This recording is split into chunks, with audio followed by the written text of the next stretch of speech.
I'm glad to be with you from the Netherlands, so really close by the Global Center in Rotterdam. I've been there several times, and it's a great initiative to establish this community of practice. I've been asked as Delta Commissioner, and I will explain about what that is, to focus on the governance aspects of how we have organized. There's a lot to be told. I can go on forever about the projects and the technique, etc., etc. But the governance is the focal point of my contribution right now. But just to get started, for those who are not familiar with the Netherlands, it is a relatively small country, 250 kilometers north to south, but at the confluence of two major European rivers, the rivers Rhine, connecting to Germany and Switzerland, and the river in the south, the river Maas, or Meuse in English, connecting to Belgium and France. So the larger part of the northwestern part of the continent of Europe ends up in our delta, along with smaller rivers and streams, obviously. Everything light blue here is flood prone. And 25% of our country is actually below sea level. And so 35% can also be flooded from the rivers if we did not have our flood defenses, some 3,500 kilometers of primary flood defenses. So this makes the Netherlands in a certain way rather artificial, because we have to pump 24/7. And as you see to the right, some impressions of the river training and the civil engineering works for which our country is renowned, but I will not talk about them too much in this presentation. So those dikes, 10 million people live behind the dikes. 7 more people live in higher elevated areas, including myself, where I am today, so I should be fine. But we've had rain, torrential rain, in Germany and Belgium and the Netherlands, killing more than 200 people just last July. So even the higher parts are not safe in that respect, and more than 40 billion euros in damages were incurred. So the Netherlands has a long history, and if you look at old maps, you see a lot of water. That to the left, water that maybe 2 centuries before that was land, so taken by the sea, then reclaimed in the 17th, 18th century, and now we are to the right in Google Maps, obviously.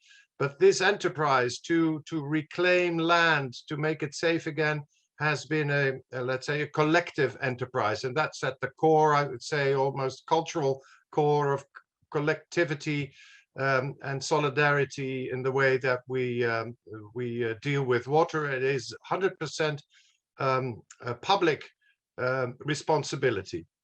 Now, this is a cross section through in the middle. Maybe it's a little vague, but there's an airplane there. That's Schiphol Airport, Amsterdam, and to the in yellow is our coastal defense. It's a natural dune area. So this is the cross section, and you see that part of that western part of the country is actually below sea level.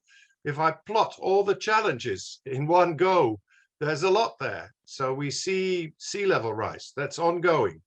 Waiting for the next IPCC report next week.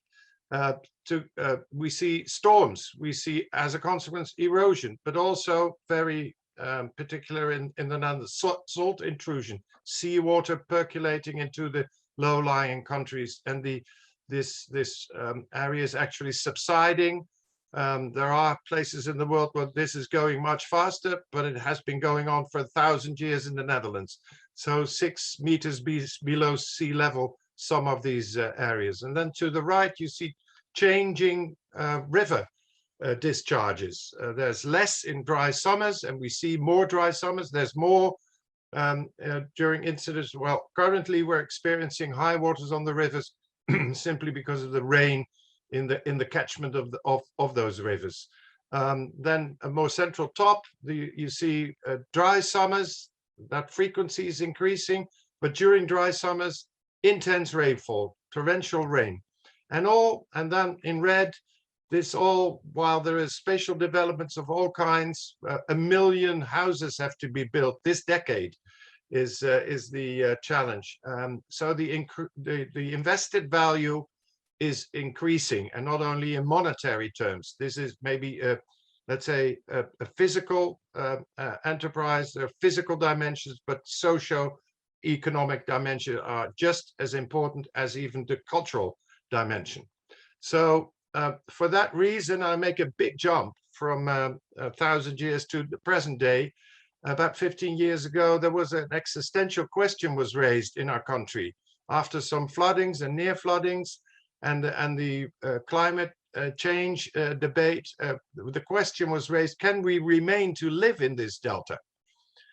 Luckily, the state committee in 2008 said, yes, we can, providing. And then there are some conditions that we have to meet, not to react to the tragedies and the floodings or dry periods of the past, but look forward 1, 2, 3 generations.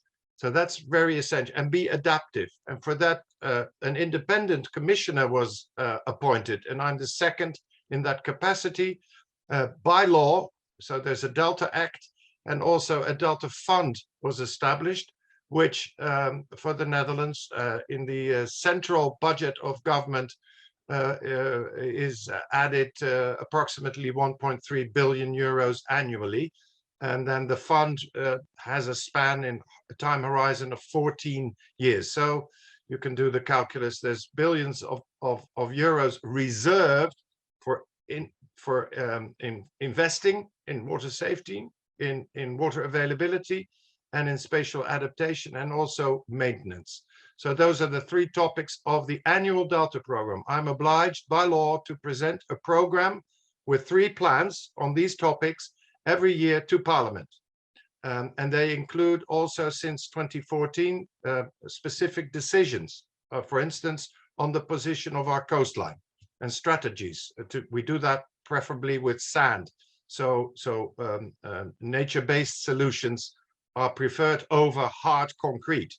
Anyhow, and every 6 years, this is calibrated. And that is also important. You take stock of the newest insights, scientific insights, measurements, monitoring, etc. So in summary, the topics is safety against flooding. Do we have sufficient fresh water, even in a country like the Netherlands? That's a question. And are we resilient against extreme weather events, also in our urban areas, for now and into the future?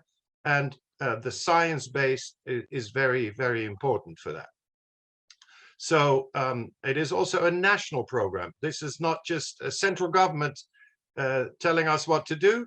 No, it's national. That is to say, it's between the central government and the regional branches of our administration. And those are provinces, municipalities, and the special branch of water boards in the Netherlands that we have. The Delta Commissioner has no executive power.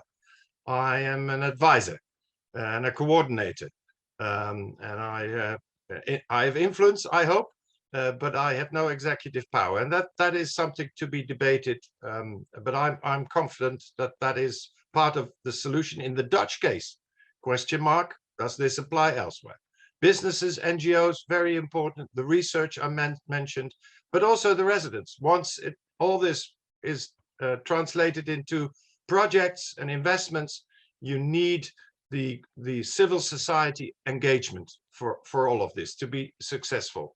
So the role of the Delta Commissioner is very important, also to bring about the collective creativity and innovation from the different regions. And this picture is rather vague, but even in a small country like the Netherlands, there are distinct differences from region to region. So the coastal area, the central part, the higher part, the rivers, and the southwestern part, which is an estuary. So the involvement of local stakeholders promotes acceptance, co-creation, and ownership. And for that reason, in the internal governance of the Delta program, we also have regional and thematic steering committees. So I didn't prepare this sheet, but there's leadership apparently by the Delta Commissioner. So I'm obliged also to report on the progress annually to Parliament, promote uniformity in models, scenarios, data, assumptions, etc., coherence and coordination, also with other national policy frameworks. And then it is important to underline, I have no executive power. The budget isn't even mine. I have a small staff of only 15 people, but there are many, many hundreds and thousands of people involved. That was what we call the Delta community of the Netherlands, and we meet annually, a big conference, 2,000 delegates join somewhere in a big conference center. But in the end, the Minister of Infrastructure and Water Management is politically responsible. So let me continue. I'm approaching the end. Also very important, water management is not, let's say, a silo in itself. Maybe until some years ago, it was perceived that way. It was actually perhaps even executed that way. But we need to reach out, have this broad perspective with other transitions and the convergence between water management and these other transitions in energy, in housing, agriculture, nature, the economy, and in many instances, water is the basis for a successful agriculture, for instance. In other cases, some developments like energy transition can also be helpful to reach certain water management goals. So it's an interaction, and you have to be aware of that and connect. So hopefully with that very short, this is about the shortest introduction about the Delta program I can deliver. With the focus on the governance aspects, I thank you for your attention. I'm really looking forward to the other presentations and the Q&A and discussion. Thank you.